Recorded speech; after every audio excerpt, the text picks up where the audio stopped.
In this tutorial, we're going to look at how to translate 3D models in space, building on what we've learned in the first two tutorials. Translation is just a fancy word for moving in a straight line from one position to another. We're also going to analyse how translations can be combined with rotations, what happens when we reverse the order of multiplication, and how translations compare to scaling. We'll start by using GLM transformation matrices, and then we'll analyse how to produce the same results directly inside the vertex shader, just like we did for rotations and scaling. In this first example, the only thing that's happening as a result of the matrix multiplication is the X, Y and Z translation values are being added to the X, Y and Z vertex position values. Let's watch that again. So the 4x4 translation matrix is essentially just a 3x3 identity matrix with an extra column. The ones along the diagonal preserve the initial values of the vertex.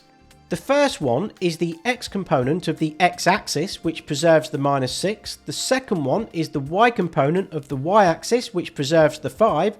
And the third one is the Z component of the Z axis, which preserves the -2. The X, Y and Z translation values in the fourth column of the matrix are multiplied by the 1 in the fourth row of the vector, which is how each translation value gets added to the total result.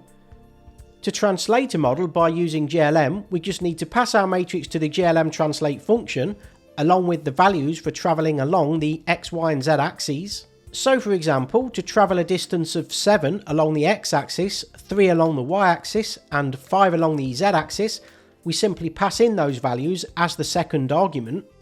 We need to pass the matrix to the vertex shader as a uniform, and then inside the vertex shader we just place the matrix to the left of APOS, which is the input attribute that contains the vertex currently being processed. So let's compile and run the program, and as we can see it's not at the centre of the scene, but to make it more interesting, let's cycle the values from 0 to 7, 3 and 5 so that we can see the model travelling through space. To do that, we can just replace the translation values with the variables X, Y and Z, and then multiply the original values of 7, 3 and 5 by the same percentage value and add each result to the total. And now when we run the program again, we can see in the console window that the values correspond to the model's position as it travels, and that X, Y and Z all reach their original values at the same time, which is why it's okay to just check either one of them to reverse the direction. Before this next part, I just wanted to remind you that the vertex data of the model that you've drawn in Blender or whatever modelling software you're using, although a copy of it gets stored as a vertex buffer object inside OpenGL, we don't actually modify that data directly.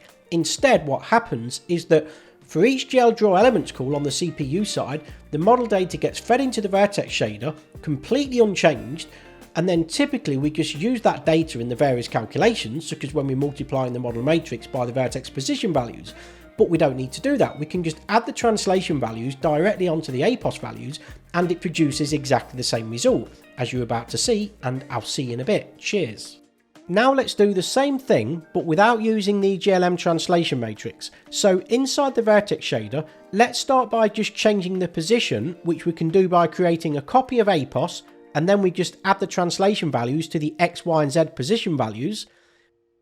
But to make the model travel through space, we also need to pass the cycling translation values from the CPU side to the vertex shader, and then simply add them to the APOS values. And as a further test, if we now use a multiplier, so let's try 1.5, we can see that the model travels further towards the corner. Now there's something we need to understand about normal vectors, which is that they remain pointing in the same direction regardless of the model's position, which means we can simply send the normal directly to the fragment shader, but only because we're not using any rotation or scaling transformations.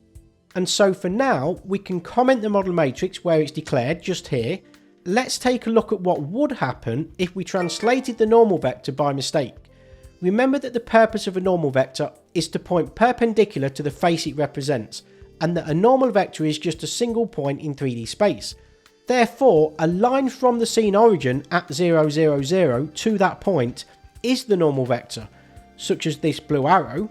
as we move the point up or down with the model, its direction stays the same, but its length changes, and so we just need to renormalize it, which looks like this. However, if we move the point sideways with the model, the normal vector's length and direction changes, and so it's now pointing in the wrong direction.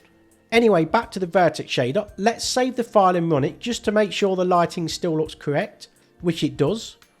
Now this is where it gets really interesting, because we're going to combine translations with rotations. First, we're going to rotate the model on the spot and then translate it along the global x-axis, which results in the model rotating on the spot at its new position. Then we're going to reverse the order of multiplication, which causes the translation aspect to occur along the model's local x-axis, which results in the model travelling in an orbit around the centre of the scene. So we can think of the translation part of the matrix as being an add-on to the rotation part, as we can see here. The rotation aspect exists as the 3x3 upper left part of the matrix, which is this calculation that we've already seen, but this fourth column, which is the translation part, gets added to the result, which causes the model to travel along the x-axis by 5 units. Let's watch that again, but looking straight along the z-axis into screen. This is the rotation part, and so the fourth column might as well not exist at this stage, but when the fourth column comes into play, we can see how it just adds to the result. Try and stay with me for this next part. It's basically just me showing you that when we place the rotation matrix on the left, we get a very different result to when it's placed on the right, but both ways are equally useful in practice. So here we go. The matrix that we're using here is produced by multiplying this 4x4 translation matrix by this 4x4 rotation matrix, but when we reverse the order of multiplication by placing the translation matrix to the right, it produces this matrix. Notice that the upper left 3x3 rotation part remains exactly the same as before, and so it's just the fourth column that's different. The x translation value that was 5 is now the x component of the x-axis, and the y translation value that was 0 is now the y component of the x-axis. In other words, when the translation matrix was to the left, the translation values weren't affected by the rotation, but now with the translation matrix to the right, the translation exists as a copy of the rotation axes, but with the translation values as the magnitude instead of the vertex x, y and z values as the magnitude. This is what the animation looks like now that we have the order of multiplication reversed. Just like before, the rotation part can be thought of as occurring independently, but the translation now occurs along the local x-axis instead of along the global x-axis. With that in mind, let's compare the translations combined with rotations that we've just looked at to the scaling combined with rotations that we covered in the previous tutorial. After a scaling matrix has been multiplied with a rotation matrix, inside the resulting matrix, the scaling values are multiplied with the rotation components, which are themselves multiplied by the x, y and z values of the vertex. And so small x, y and z values only change a small amount, whereas large x, y and z values change a large amount, which is exactly how scaling works. But when we contrast that against multiplying a translation matrix with a rotation matrix, unlike the scaling values, the translation values are not dependent on the x, y and z values of the vertex. They just get added on as separate distances, as separate terms. So now back to our program, let's use GLM to create a rotation matrix, place our translation matrix to the left and multiply them together. I'll remove the cycling code that we used in the first example, and we'll just use a rotational float value like we did in the previous 2 tutorials, which I'm now calling angle. I'll also change the translation values so that we're travelling along only the x-axis so that it matches the animations we've just been looking at, but I'll keep it at 7 instead of changing it to 5, just so it's a bit further along. And inside the vertex shader, we need to revert the code back to how it was, so that we're using the model matrix again. So let's compile the program and run it. And now we can see the model is rotating on the spot at its new position. And so to do the same thing directly inside the vertex shader, we need to use the rotation code that we've been using in the previous tutorials and simply add 7 to the new pos x value. And also as before, we need to remove the model matrix on the GL position line and replace apos with new pos and take care of the normal vector. Now let's run that. and we can see the result is identical. Let's change the 7 to a larger value just so we see something different, and now it's further over to the right. And now back to using GLM, let's reverse the order of multiplication so that the translation occurs along the local x-axis.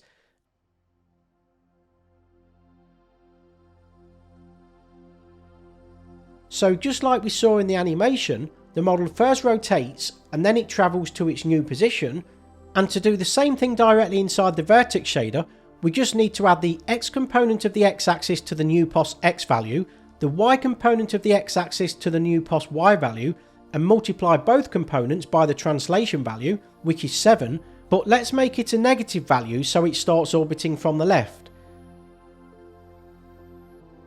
So we can interpret how we've just translated along the local x-axis as first performing the rotation and then performing the translation. But if we now place the translation value of 7 just here instead, we can interpret the rotation and translation to be occurring the other way around. The translation is performed first, and then the rotation is performed. But notice how the new pos x and y values equate to exactly the same result, which is because even though we've placed the 7 just here, it still becomes multiplied with cosine and sine just here. So let's check to make sure it works as expected, but we'll set the value to 3 to reduce the orbit diameter, and we'll also quadruple the rotation speed. And then finally, if we remove just the y term of the translation, what do you think will happen?